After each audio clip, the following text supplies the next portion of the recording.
पति ब्रह्मचारी।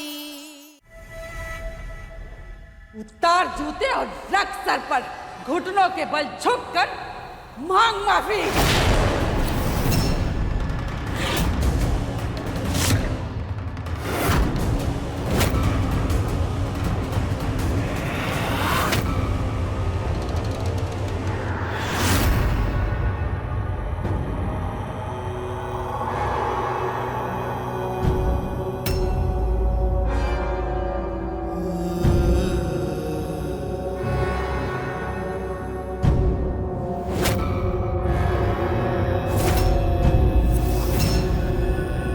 ये तेरी बेटी काव्या है ना, तो पूछ इससे कि ये गुलाब हवेली में नौकरी करती है कि नहीं।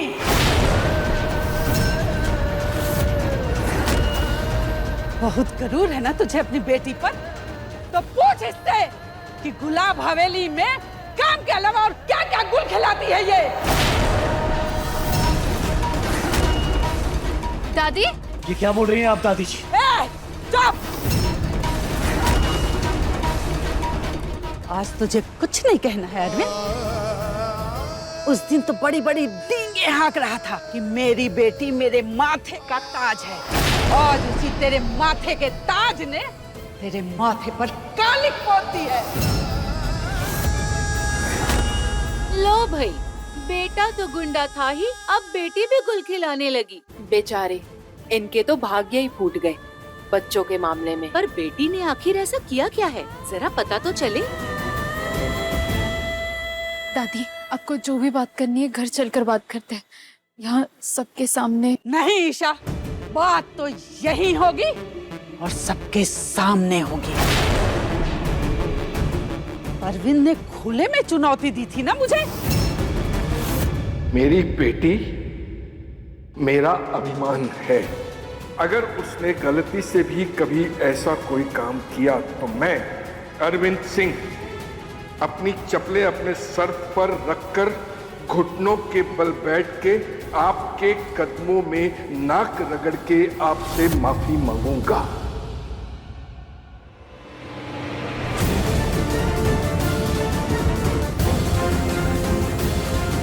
ये रही तुम्हारी सती सावित्री बेटी, तो इसका बखान करते हुए नहीं थकता था ना। बता कि सच क्या है, बता सबके सामने कि तू कहाँ काम करती है। बोल बोल, सच्चाई क्या है? कहाँ काम करती है तू? अपने बाप को अपना सच नहीं बताएगी? बोल।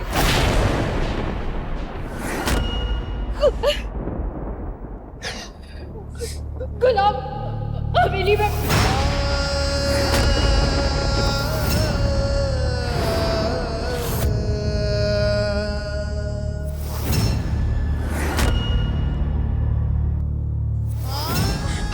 और वो भी तो बता जो तू काम के अलावा करती है। गुल खिलाना, गुलछर्रे उड़ाना, हंसाना।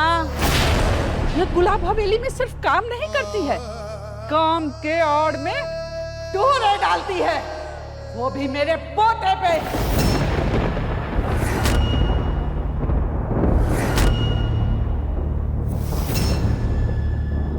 सचमुच अच्छी बेटी है ना तू? तो बता अपने बाप को कि तेरे दिल में क्या है। बता कि तेरा दिल मेरे पोते आरव पे आ गया है।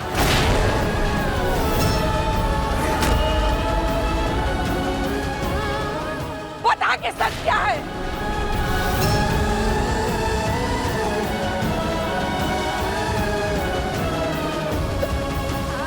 मैंने कुछ भी जानबूझ कर नहीं किया।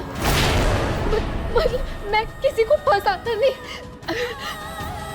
मैं और आरव एक दूसरे को। दादी क्या कर रही हैं आप? चुप! मुझ पर चिल्लाने से पहले अपने घर की लड़की की करतूत देख ले।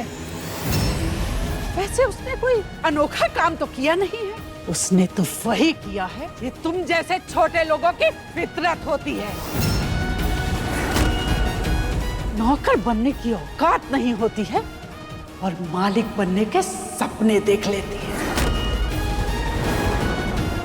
वो भोली भाली बनकर अमीर घरों में घुस जाती है और बच्चों को बहला फुसलाकर उन्हें अपना बनाने के लिए किसी हद तक चली जाती है। बस दादी जी।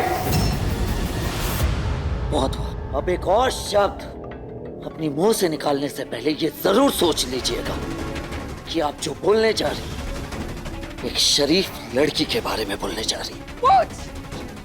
पूछ इस शरीफ जादी से कि क्या पूरे इंदौर में इसे मेरा ही घर मिला था नौकरी करने के लिए, जो तुम सबसे छिपा कर इसने मेरे घर में नौकरी की? क्यों?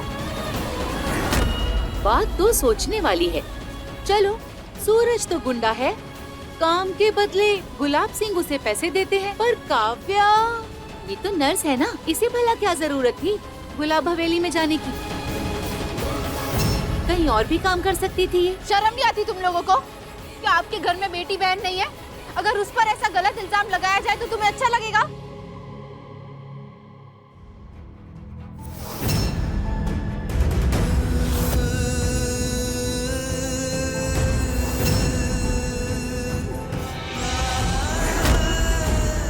तुमने अपनी बेटी भेज दी, वो भी मेरे पोते पे डोरे डालने के लिए? बस मेरी बेटी मेरा अभिमान है।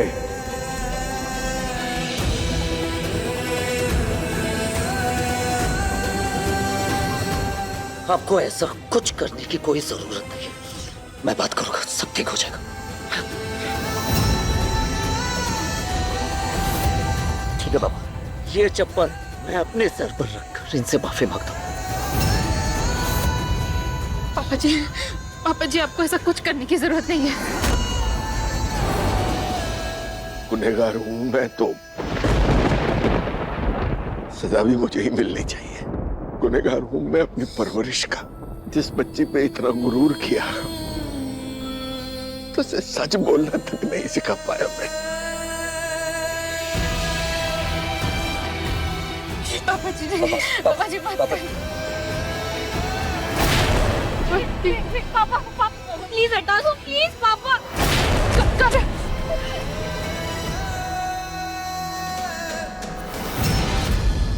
नाक कौन रगड़ेगा?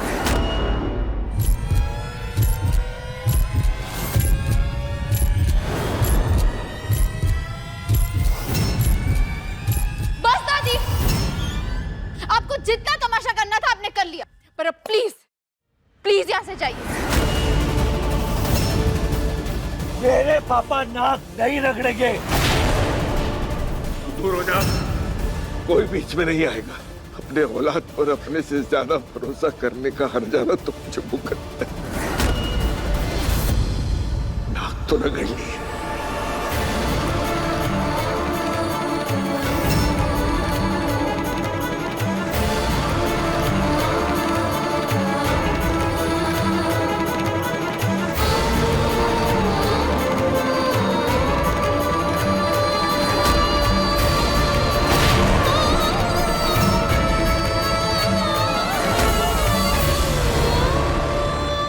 झूठ का भार अकेले नहीं उठाया जाता। क्या काव्या ने किसी को नहीं बताया होगा कि वो कहाँ काम करती है? अनुराग, खुशबू, आरव से तुम्हारी रोज बात होती है ना ईशा? और आरव तो तुझसे कुछ छिपाता भी नहीं है, तो क्या आरव ने तुझे कुछ नहीं बताया? वाह रे लड़की, या तो तू बहुत भोली होने का ढोंग कर रही है, या तो फिर ये लड़की बहुत शातिर है।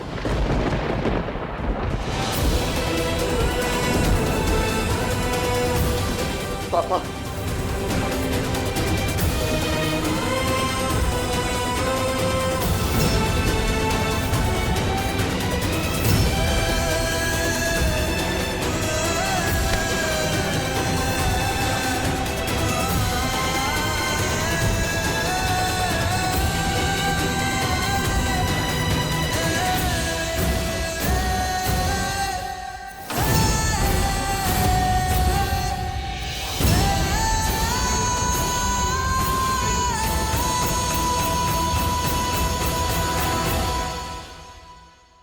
कोई इतना पत्थर दिल कैसे हो सकता है कि अपने अभिमान के नशे में इतना चूर हो जाए क्या आपको ये सब दिखाई नहीं दे रहा है? अभिमान तो पहले तेरे बाप ने दिखाया था।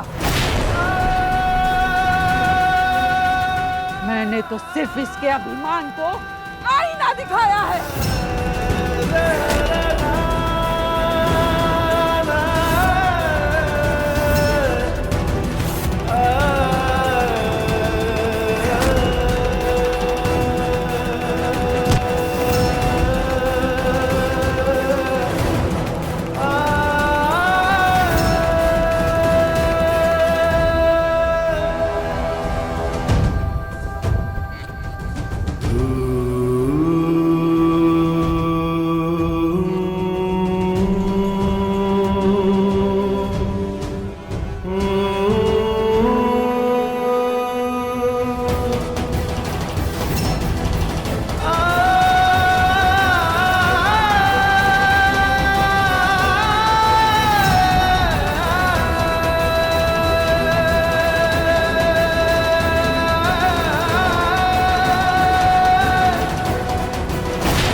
पति ब्रह्मचारी शाम 7 बजे दंगल टीवी पर।